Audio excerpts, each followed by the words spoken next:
Every day you and I get bombarded with negative news.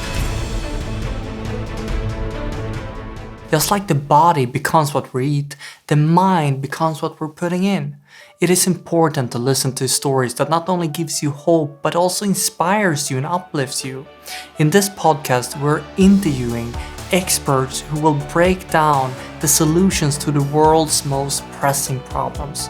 And I promise you, if you listen to this podcast, you will not only stay informed, but you will also feel more energy in your life. Welcome to Great.com Talks with.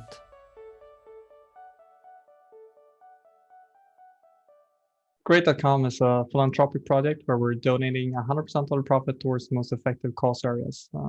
We're trying to protect the rainforest, we're funding climate change technology. And if you want to help us with that mission, the best thing that you can do right now would be to subscribe to the channel. And the topic of today is wildlife. How do we create a society which are connected towards nature and wildlife? And to understand more about that, we invited David Mystique from the National Wildlife Federation. So I want to say, David, welcome to this interview. Thanks for having me. Of course. So David, help us understand, what problem do you see, or the National Wildlife Federation, what problem are you dealing with? So we're dealing at the National Wildlife Federation with the wildlife extinction crisis. I mean, globally, we know that there's over 1 million species at risk of extinction right now. Here in the US and North America, 1/3 of our wildlife species are at increased risk of extinction in the next few decades. So this is a real problem. There's, scientific studies coming out, seems like every other month, there's another big study that comes out that's looking at the loss of biodiversity on this planet. Again, we at the National Wildlife Federation, we focus on North America. That's one of the things that sets us apart from some of our sister organizations working in wildlife conservation. So, looking at what's going on here, a study came out just a few months ago looking at the loss of the bird population here in North America. We've got about 3 billion less birds in North America than just about 50 years ago. That's a massive loss of just sort of bird biomass in this country. We're looking at the monarch butterfly, an iconic species here that it's probably one of the first insects that kids grow up being able to identify, maybe after a ladybug or a bee, and they're in real trouble too. The eastern population has plummeted also, by as much as 90%. It fluctuates from year to year. The numbers just came out for the western population of the monarch butterfly west of the Rockies. There's less than 1% of that population left. It's in real trouble. Bees are declining. The rusty-patched bumblebee is the first North American bee species to be actually listed as endangered under the U.S. Endangered Species Act. So, there's a lot of scary news when it comes to wildlife, both globally, but again, right here at home in the US for those of us that live here. And that's what the National Wildlife Federation is, dedicated to turning around. I mean, our mission is to unite all Americans to ensure that wildlife thrive in a rapidly changing world. And I always add that we humans are the cause of most of that rapid change. So it's up to us to turn it around a little bit and see what we can do so that we can save some of this precious biodiversity that is, should exist in and of itself, but also because it benefits us. And so that's the big picture. That's really what we're focused on at the National Wildlife Federation. I will add something that you just said about the idea of, getting people connected to the natural world. In our mission to protect wildlife and its habitat, a core piece of that for the National Wildlife Federation is connecting or reconnecting people to the natural world, particularly kids. And we can talk more about that in a minute. You're saying that a majority of species are facing extinction or major threats, but this is just, we're getting more reports on this. Yeah. I mean, I don't want to get caught up in the technical definitions of, endangered versus threatened, and the IUCN versus the U.S. Endangered Species Act. But yes, there is a alarming number of species on this planet that are disappearing right before our eyes in a very short amount of time.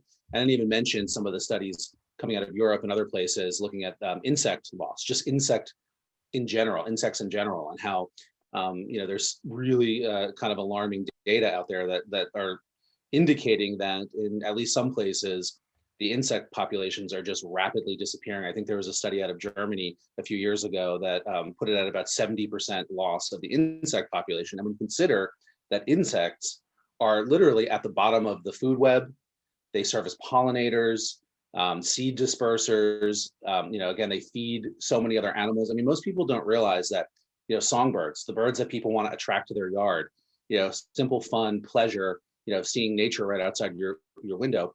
96% of our backyard birds feed their babies a diet of insects and spiders and other invertebrates.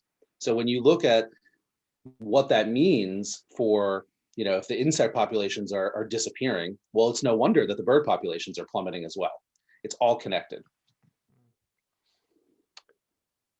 It says on the website that the website is nwf.org.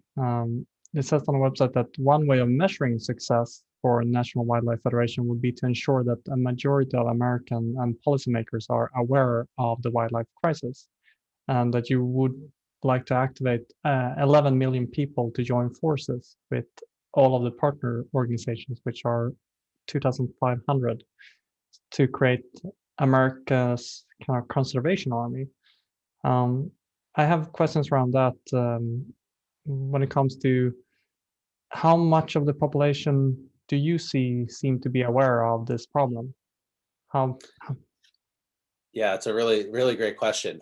That 11 million number actually is interesting. Some of my colleagues came up with that based on some other, research and writings looking at, interestingly, based on this idea of how many people in the population would need to be aware and activated in order to overthrow a dictatorship.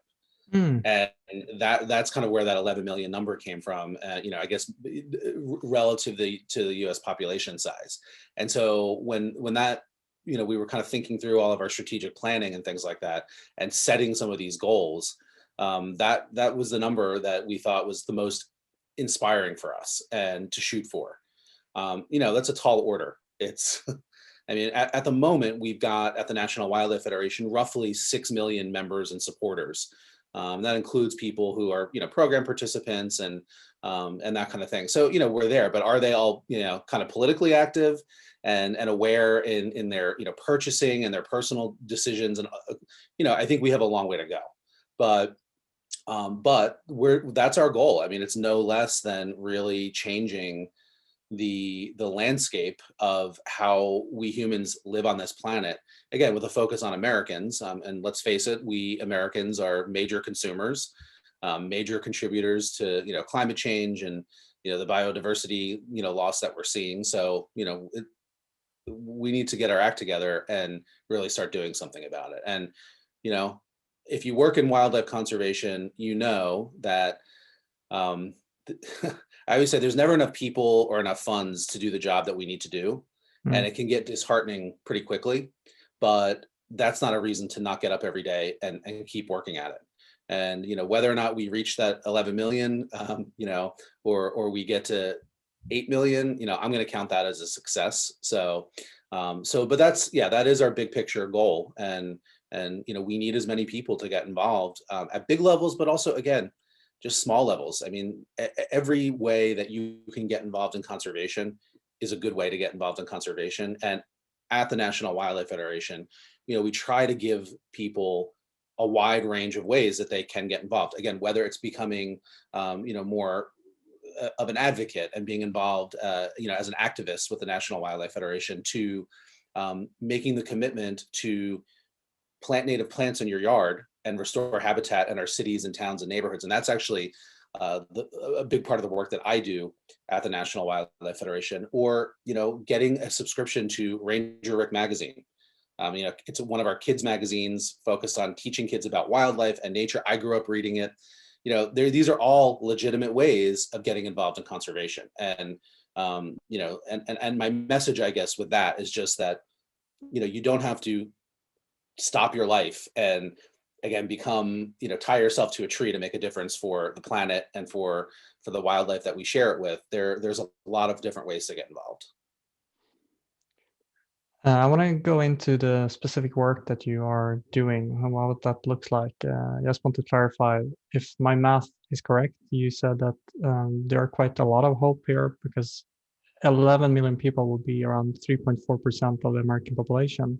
So that's, in a sense, not many people to actually get into the movement if you look at the whole population, which gives at least me Yeah, a exactly. Yeah, bit. I mean, it's not unachievable, but it's also a tall order. So, set high goals and do your best to reach them. What will be the strategy then? What on how to make people care? What's the work that guys are doing?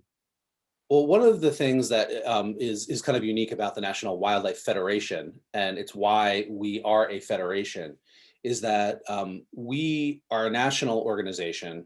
So, we've got multiple national offices scattered around the U.S. We're headquartered just outside of Washington, D.C. But we also affiliate with other organizations. So we've got a state affiliate in pretty much all of the states and territories who are separate nonprofit conservation organizations working on the state level to achieve conservation successes. And so with that network of this national organization and all of these state affiliates, we federate together. And one of the ways that we try to engage the maximum number of people as possible is working together. And it's interesting because the diversity amongst the National Wildlife Federation affiliates is great. On the one end, we've got fairly progressive groups that are working on climate policy and things like that, all the way to very traditional hunting and fishing organizations, which are the roots of where the conservation actually moved out of, and across the political spectrum, and that's powerful, right? So when we go to Washington D.C. and we can bring the progressive lefty greenies, and we can also bring the hook and bullet crowd who care about having natural spaces that they can go out and enjoy and hunt and fish. That's a pretty powerful thing that a lot of organizations can't say because they skew one way or the other. And so just having that structure allows us to reach and engage lots and lots of people, again, across the political divide. And our philosophy on that is that we're actually going to make a difference for wildlife. Shouldn't be a partisan issue, and really have to work together and engage everybody across the political spectrum. And so it makes again, it just gives us a more diverse voice, and that helps us achieve our mission. There might be a loss of image here. Yeah, there you are. You're back now, right? You're back, yeah. Oh, perfect. You froze on my end for a second, but I just kept going, so. Perfect. Right, so you're saying engage anyone who would have an interest in the conservation would be a good person, good organization to partner with, and that's a structure that quite unique. That, like, if you go back in time, the National Wildlife Federation, you've been existing for a long time. Yeah, So, we were founded in 1936, and it was essentially the structure that we have today grew out of that very first meeting. There was a national call for this convention for everybody who had an interest in wildlife and nature and the outdoors to come together and talk about what was really kind of I don't want to say the beginning, but I think the beginning of the awareness of the huge negative impact that we human beings were having on the planet. Back at that point in time, hunting and fishing were largely unregulated. Development was largely unregulated. And so, all of our forests were being cut down. Wildlife populations were being completely decimated for ladies' hats. So many bird species, wetland birds, for example, were really negatively impacted by that fashion trend, right? And there really was no oversight over it. And so the call went out, and all of these different groups came together. And it's interesting because that diversity that I was talking about that we have today at the National Wildlife Federation was there from the beginning. Again, back then it was a lot of hunting and fishing groups, seeing the game species that were so important to them disappear. and the habitat disappear. But it was also, the burgeoning sort of growing infant stage of like sort of the hiking and camping movements. And it was birders, people who love to watch birds, and even people like gardeners who wanted to see nature around them in their neighborhoods. And those are all the same groups of people that we continue to engage with today, and that make up the membership and the program participants of the National Wildlife Federation today. And so out of that meeting, that's where that federation structure came together. And it's kind of neat to think about, actually, that we've been able to kind of stay true to our roots for so long. And, we're going to keep at it. We have no plans of going away anytime soon. Thank you. That is needed. Then tell us if there are things that you think is important that people understand about, let's say someone have not heard about the National Wildlife Federation before, what would you like people to understand about the organization? Well, I think the one major thing is what we were just talking about, is that, we really try to be that quote unquote big tent organization and really bring a diversity of voices to the cause of wildlife conservation. And, again, we believe that that's what it's going to take to get the level of change that we really need. And a lot of that is focused on policy, and, we need bipartisan support to get, policy passed. And so that's a big part of it. But also, we have this value, Americans, and I think, many people around the world love and have an innate affinity for wildlife and the natural world in general. And we try to focus on that common, value, that common love. And, we know we're not going to agree all the time with, even within our own ranks, right? Our own, diversity of affiliates and members, and, even on the staff, we get into it sometimes and have tough conversations and that kind of thing. And we're, oftentimes we do have to agree to disagree on certain things, but as long as we're focused on that shared value of wildlife and making sure that wildlife has a future, like that's what we really, try to focus on. And, again, like I mentioned a couple times already, we do that work in so many different ways. And I think that's part of what I also would want people to know about the National Wildlife Federation, that, as I mentioned, there's a lot of different ways that people can get involved. Not everybody feels, it's not natural for them to be, kind of an activist type, right?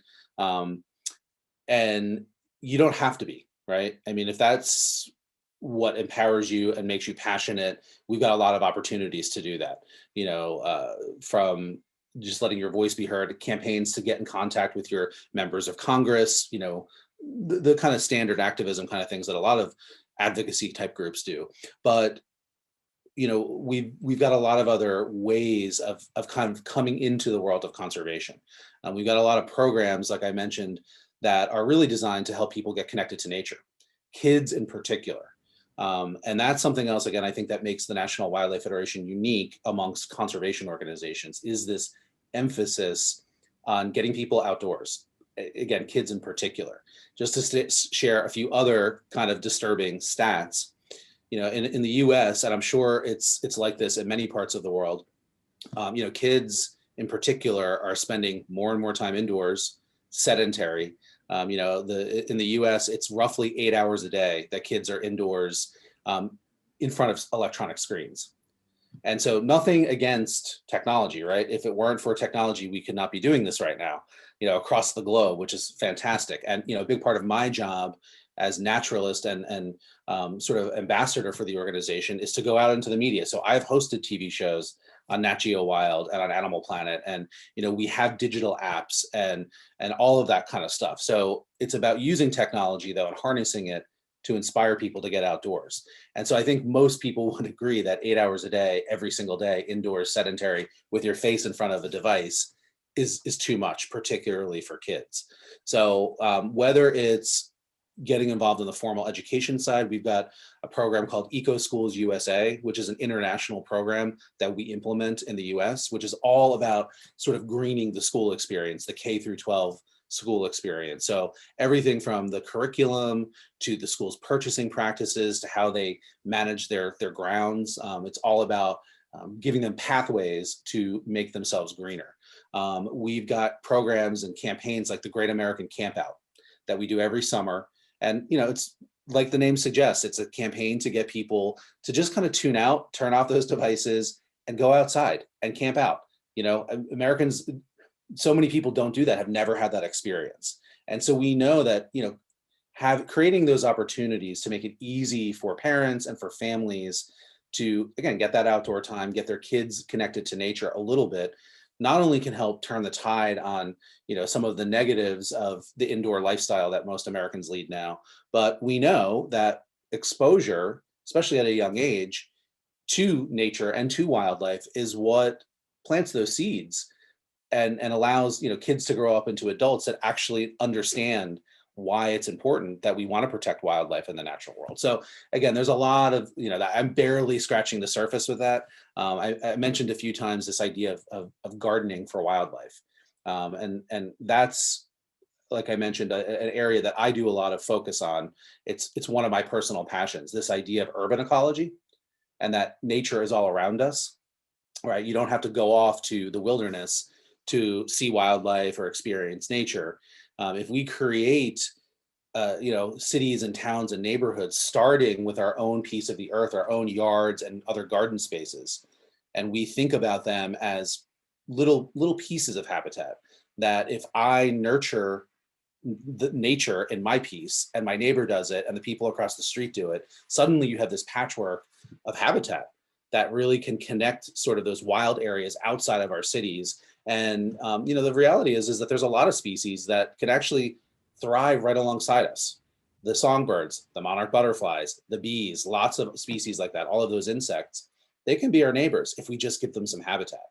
And so that's another thing that I think makes the National Wildlife Federation unique, is that we actually launched this program, Garden for Wildlife, back in 1973.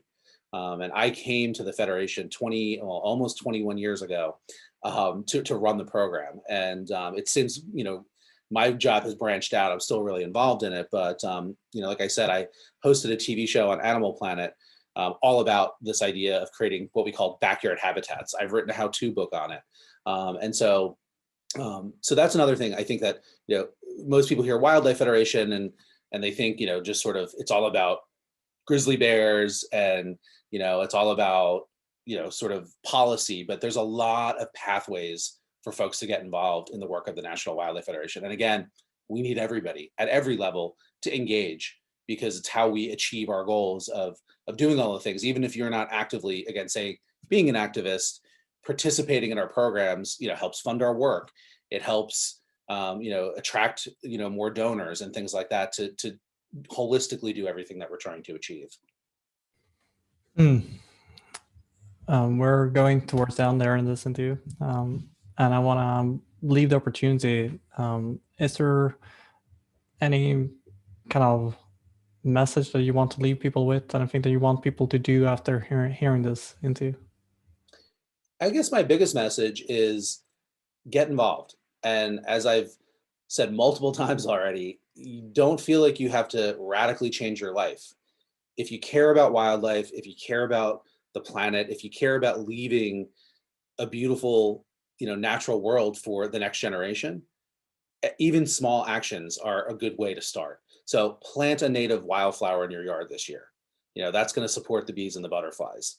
Again, get a subscription to a nature magazine like Ranger Rick for your kids. Maybe commit to driving less. Take public transportation once a week. And we're really bad about that in America. And so, it's just, you can take those simple actions. Sign up and become a member of the National Wildlife Federation, or, frankly, any of the other amazing conservation organizations out there. Again, that we're a membership organization. So, people donate $20 and become a member, and you get all this great stuff with it. But that's what funds most of our work.